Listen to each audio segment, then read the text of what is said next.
channel. Today I'm going to be talking about how to raise your vibration as an empath.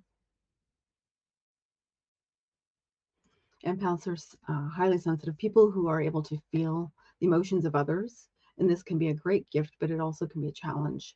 So sometimes empaths can feel overwhelmed by negative emotions of others, which can lead to feelings of anxiety, depression, or exhaustion. So welcome again. I'm Samantha Vidal of empoweredintention.com. I'm a women's spiritual empowerment coach who helps empaths awaken their spirit by dissolving and releasing energetic blocks, accessing inner peace, building self-trust with their intuition, and create the life that they love and deserve. So if you're an empath, there are a few things that we can do to raise your vibration to protect yourself from the negative energy of others. And this is particularly important in the early stages of being an empath, where you're just becoming really aware of being an empath. And the more empowered you become, the less you may need to do some of these things, just because your vibration will be automatically higher. So it is important to do more of these things, be very conscious of and aware of doing some of these, using some of these tools. So one is grounding yourself. And this means connecting to the earth and its energy. You can also do this by walking barefoot. You can be doing it by hugging a tree or sitting in nature. You can imagine your feet having roots deep into Mother Earth, expanding far and wide, taking deep breaths, wearing color red or earth tones, any of those things to help feel a little bit more grounded.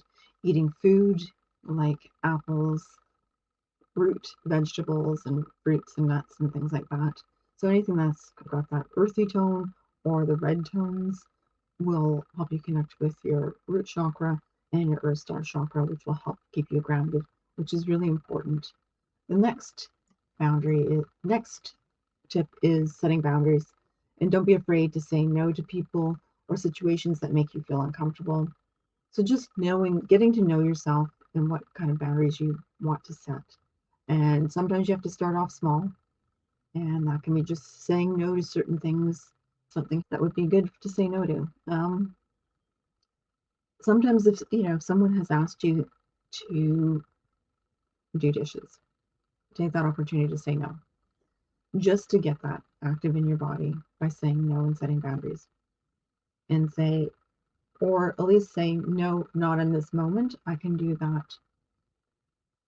at this particular time.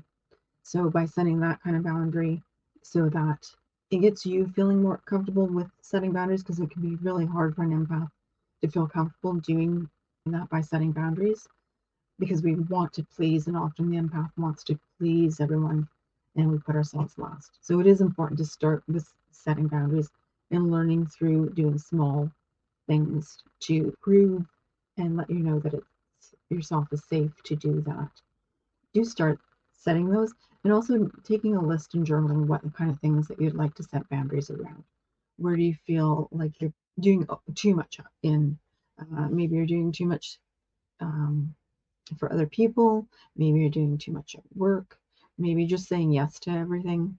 And maybe it's just time to just switching it to saying no sometimes. And just making that simple. And have one thing that's nice to do for that when you do want to say no, because often we feel like we need to explain ourselves to people. And one of the things I like to do is set an appointment with myself in my book to say, this is scheduled. So I have scheduled watching a movie or relaxing or exercising, whatever. It doesn't matter what it is, but set the appointment with yourself, because then it feels more authentic when you say, no, I'm not available to do that, because you've set that with yourself. And that becomes a commitment to yourself and a promise to yourself. And then you don't feel like you're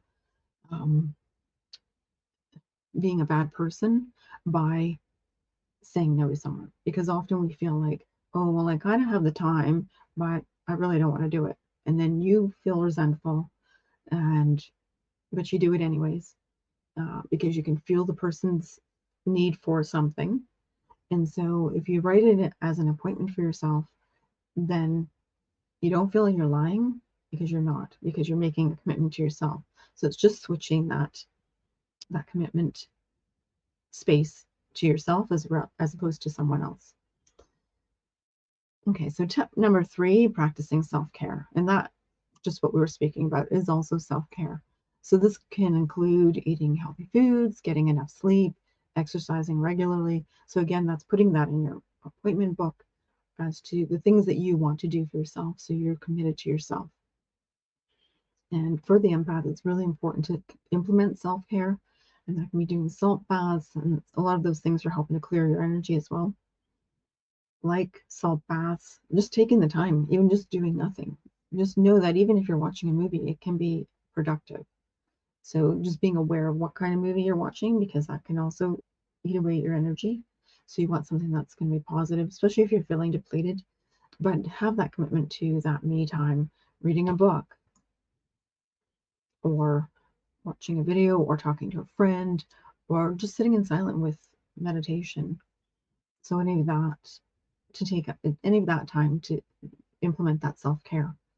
And that can also be going for massage and a different form of self-touch, as empaths do for others, going for massage or a facial or something like that. That's help, or a chiropractor appointment or any of those things to implement that self-care for yourself.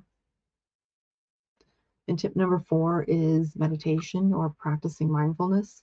So this can help you calm your mind and focus on your own energy. And it's just nice to have that time again to quiet your mind, quiet your body, especially for the empath our nervous system can be on overdrive quite often with all the information we get. And we don't realize how much information we're receiving at any given moment, because we're receiving collectively, we're receiving from our neighbors, we're receiving from our family, we're receiving from a person we walked past down the street. Like it's so much information. And then it's also can be information from being on the phone, your electronics, the television. All of that's information that we are funneling and transmuting all the time. And that's why we can feel really tired. So it's important to have that quiet time to meditate, just to connect with yourself and get to know more of who you are and what you want, because that also will help you in going back to setting boundaries, because you become clear on what you want and what you don't want. And meditation is a great form of just calming your central nervous system so that you can just literally breathe easier and feel the weight of the world releasing from your shoulders, and getting to know, again, more about yourself, what you do and don't want. Okay, and number 5, surrounding yourself with positive people and things. So this will help raise your vibration overall. So the more that you can surround yourself with positive people, loving people, that's going to help lift you up so that you're not always feeling like you need to fix something. And so it's important to look at your friends group, your family group, and see, maybe who I need to spend more time with, maybe who I need to spend less time with, and being selective. Not that I'm necessarily saying cut anybody out, but just choosing how and when is the best time for you to interact with somebody so that you're managing your own energy. And that will help raise your vibration. And also doing positive things, like finding out the things that you find joyful to fill up your time as well. So that fill that space of, especially when things are feeling heavy, you want to find things that, and again, journal or make a list of things that you like to do, because sometimes when you're feeling low, it's hard to think of those things. So when you're feeling neutral, maybe meditate and then go into journaling those things that you like to do. So maybe you like to swim, maybe you like walking in nature, maybe you like to hang out with your pets, maybe you like to hang out with friends, maybe you just want to be quiet and just sit alone, maybe you want to go pick leaves. Being here in Canada, it's fall, so picking leaves and looking at them and looking how pretty they are and making some crafts.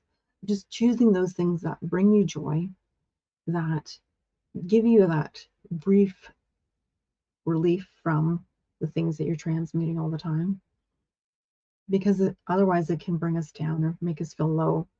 But if we're taking the time to do some of those positive things and have that list. And it's nice to make a list of all the things that can raise your vibration, so you have that in your mind, that when you need to do that, you can call upon them. And that can be listening to music, that can be dancing, like anything you can do to get yourself being physically active. Exercise and dancing raises your vibration. So I hope these tips help you to raise your vibration and help you feel better about yourself. Remember how powerful you are and how compassionate you are. Don't be afraid to use your gifts to help others, but also ensure that you take care of yourself. Thank you for watching, and please like and subscribe. And, I'd love to hear in the comments below with some of the things you may have tried or some of your own tips on how to raise your vibration.